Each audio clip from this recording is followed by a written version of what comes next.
Selasa Pon, tanggal 27 Desember tahun 1980.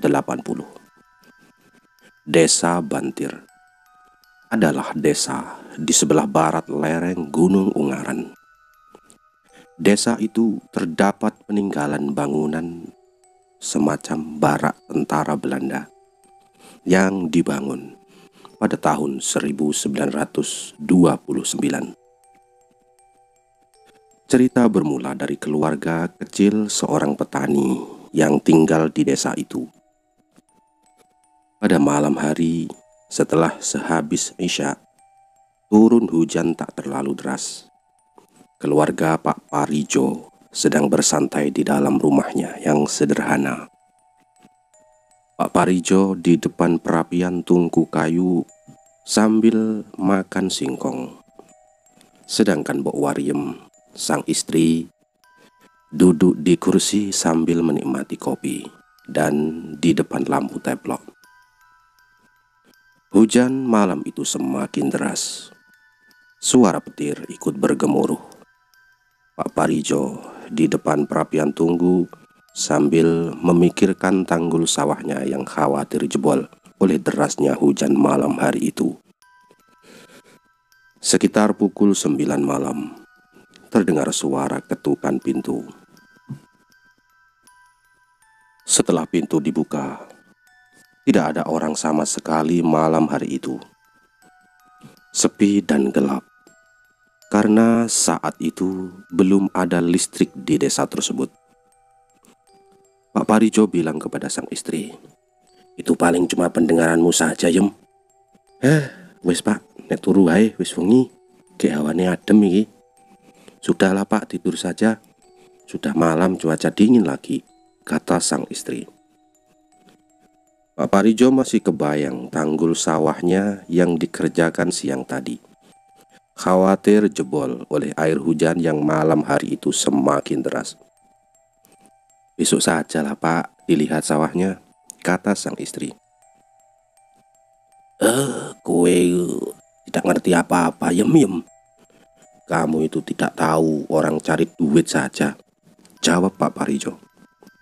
Mendengar jawaban Pak Parijo yang bikin istrinya ngambek, kemudian sang istri lanjut tidur. Tetapi tidak dengan Pak Parijo. Malam itu ia berniat menengok tanggul sawahnya. Bergegaslah ia mengambil jas hujan dan cangkul, serta lampu senter yang dibungkus plastik. Dengan hujan yang masih lumayan deras dan kilatan petir, tidak membuat niat Pak Parijo surut untuk menengok tanggul sawahnya. Belum sampai lokasi sawah yang ia tuju, Pak Parijo mendengar suara anak kecil menangis. Dicarilah sumber suara anak kecil yang menangis itu, dan Pak Parijo melihat kedua anak kecil usia sekitar 10 tahun, laki-laki dan perempuan. Tapi yang aneh, anak itu bukan anak warga lokal, akan tetapi anak orang Belanda. Pak Parijo heran, selama ini di daerahnya tidak ada orang Belanda atau orang asing. "Ini anaknya siapa ya?" tanya Pak Parijo dalam hatinya. Kemudian Pak Parijo bertanya pada dua anak kecil itu,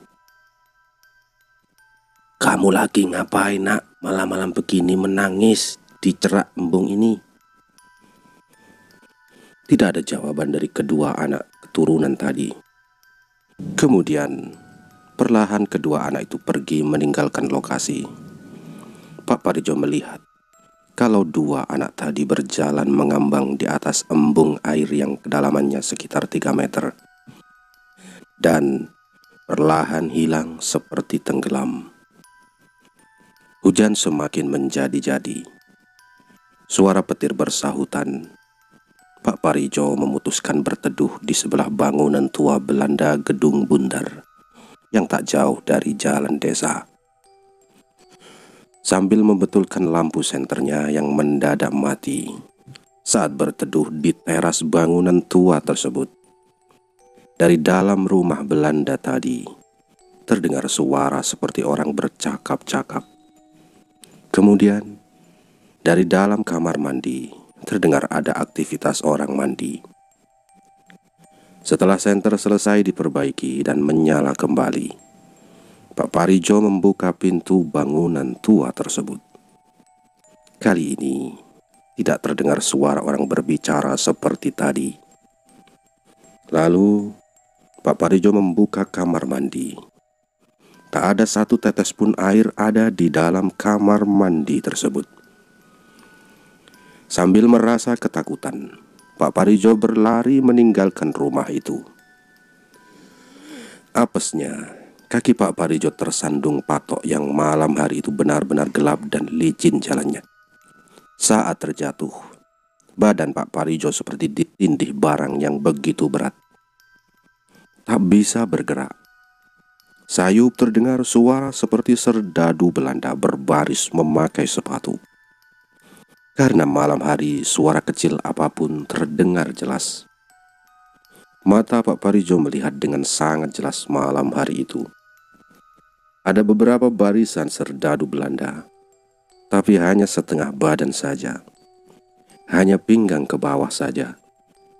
Sedangkan badan sampai kepalanya itu tidak ada.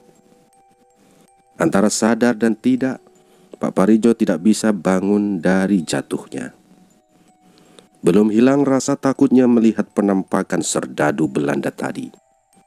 Selanjutnya Pak Parijo melihat sosok seseorang berjalan tanpa kepala. Di tangan kanannya, sosok itu memegang kepala manusia.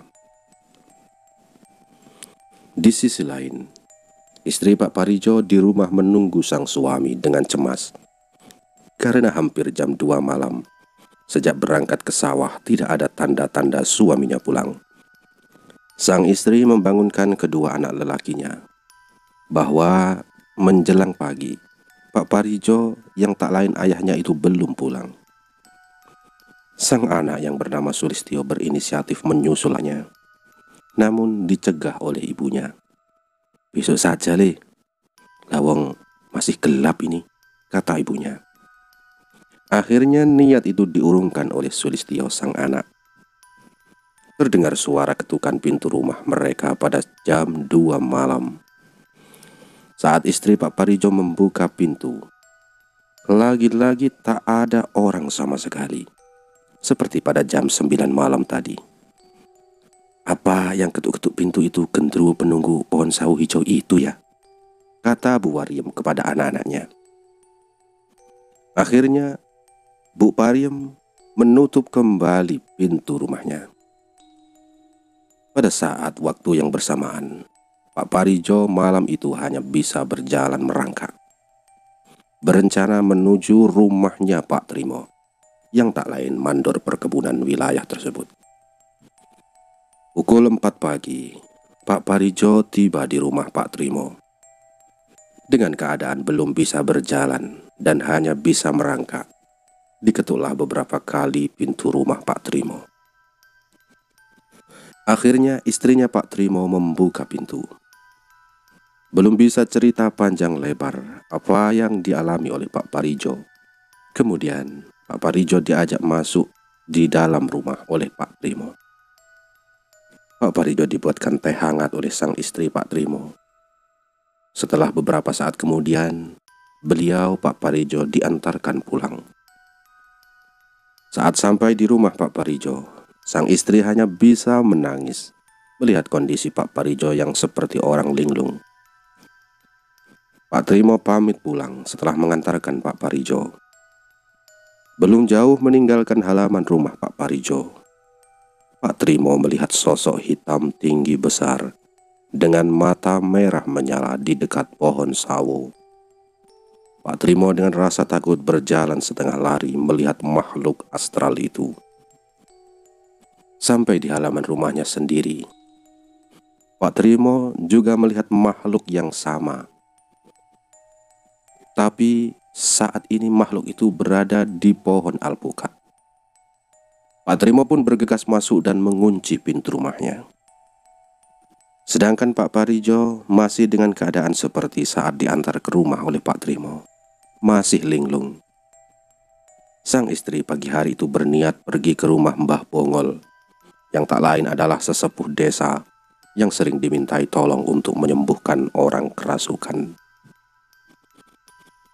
Setelah menceritakan dari awal hingga akhir apa yang dialami Pak Parijo, kemudian Mbah Bongol mulai bercerita bahwa tentang sosok dua anak menir Belanda yang dilihat oleh Pak Parijo adalah tumbal waktu pembangunan gedung tahun 1929 silam. Waktu itu dua anak usia 10 tahun ditumbalkan dengan cara ditanam hidup-hidup dan dicor dengan beton.